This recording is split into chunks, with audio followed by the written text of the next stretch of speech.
E aí galera, beleza? Aqui é o professor Fernando e hoje vamos dar início a mais uma aula de História Geral focado nesse clima aqui que eu tô, que imagem linda, que paraíso que eu estou. Vamos falar sobre o imperialismo, o caso do Japão, logo depois da nossa vinheta.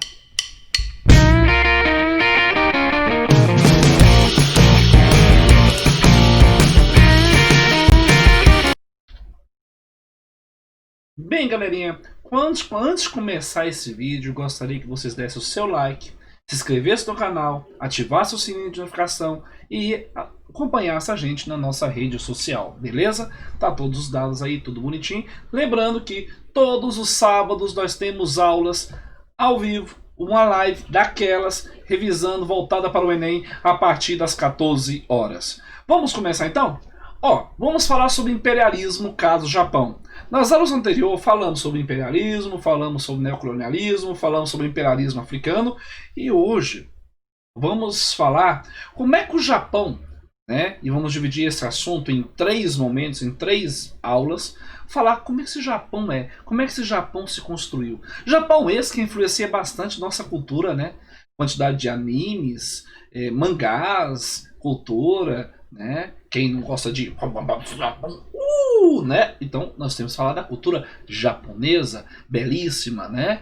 E aí, quando falamos Japão, temos que observar que o Japão já é uma região onde ele fica numa ilha, uma região peninsular, rodeada pelo Oceano Pacífico, pelo Mar do Japão, tá? Onde tem várias ilhas próximas, mas esse Japão já era motivo de atração dos povos europeus desde 1542, quando portugueses, espanhóis e inclusive missões jesuíticas chegaram até o Japão, promovendo então o processo de catequização dos japoneses, parte deles. Só que a partir de 1616, o que aconteceu? Houve uma dura reação à presença europeia no país. Grupos nacionalistas japoneses, defendendo a sua tradição, não aceitaram esses grupos e levou à morte de 37 mil japoneses convertidos, ou seja, 37 mil cristãos japoneses. Com isso, no século XIX, o poder estava nas mãos de uma aristocracia feudal, que era chamada de daimyos. Essa aristocracia feudal não estava sozinha, tá? Esses daimyos tinham o apoio de uma classe de guerreiros que nós chamamos como os samurais. Ok? E esses daimyos, a representação da imagem, tinham o apoio desses samurais, desses guerreiros, vinculados à honra. Seria semelhante ao que aconteceu na Europa Ocidental, porque nós chamamos de sucerania e vassalagem. Existia então uma relação de dependência. Aí nós temos aí um samurai. Diante disso, e as lendas, é claro que vai surgir, diante disso, esse imperialismo Japão também vai se formar, tá? Porque eu tenho os daimyos, eu tenho a figura também do shogunato. O que era o shogunato? Era o comando político efetivo do país, o shogun, que representava pela família Tokugawa, em meio às rivalidades com outros clãs poderosos que existiam no Japão, como os Koshu e os Satsuma. Tá? O shogun ficava isolado na cidade de Edo, que hoje corresponde a Tóquio. Tá? Aí você encontra o shogunato, tá? O shogun, tá? No caso esse shogun é da dinastia Tokugawa. Ok? Beleza? E aí você vê a pompa então desse shogun. Ok? Então você percebe, nós estamos falando da estrutura social japonesa. Contudo, o imperador era chamado de Mikado.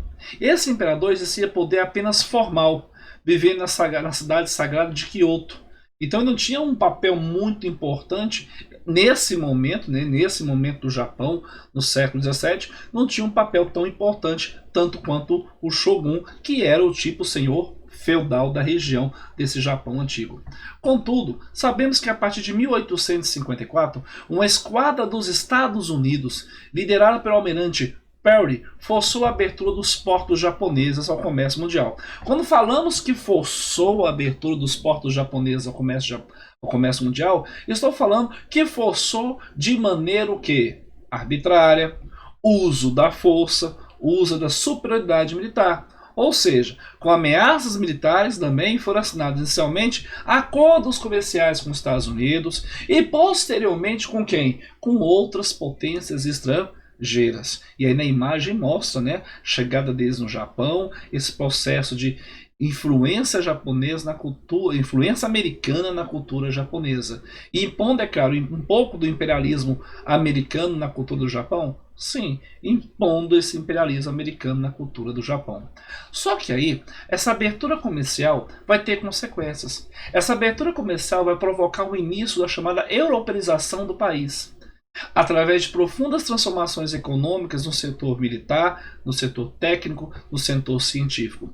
Esse aumento, assim, vai levar o Japão a sujeitar-se ao Ocidente, o que ativou novamente aquele espírito nacionalista japonês e a oposição ao shogun, já que este permitia, então, esta abertura à cultura ocidental. Aí você tem uma ideia desse Japão já nessa abertura, dessa europeização. Você observa então que o Shogun, como ele tinha plenos poderes, ele se aproxima de quem? Dos europeus. O povo que apoiava ele, esses nacionalistas, que eram muitos guerreiros, deixam de apoiar. Vai procurar apoiar quem? É claro que vai começar a procurar apoiar o imperador. No caso, os opositores, especialmente os clãs rivais do shogunato, uniram-se então ao Minato, que era o imperador Mutsuhito. Desejoso então de transformar o Mikado no verdadeiro poder nacional, enfrentando e vencendo os poderes locais feudais ligados ao shogun e enfraquecendo com as mudanças. Ou seja, o nacionalismo, a luta, o conflito regional levou o imperador japonês a assumir o seu poder de maneira o que? Centralizada. Só que aí, o imperador Mutsuhito, ele vai fazer o quê? Ele vai promover uma centralização política e vai inaugurar uma nova fase da história japonesa. Essa nova fase da história japonesa, a partir de 1868, é conhecida nos livros de história como a chamada Era Meiji.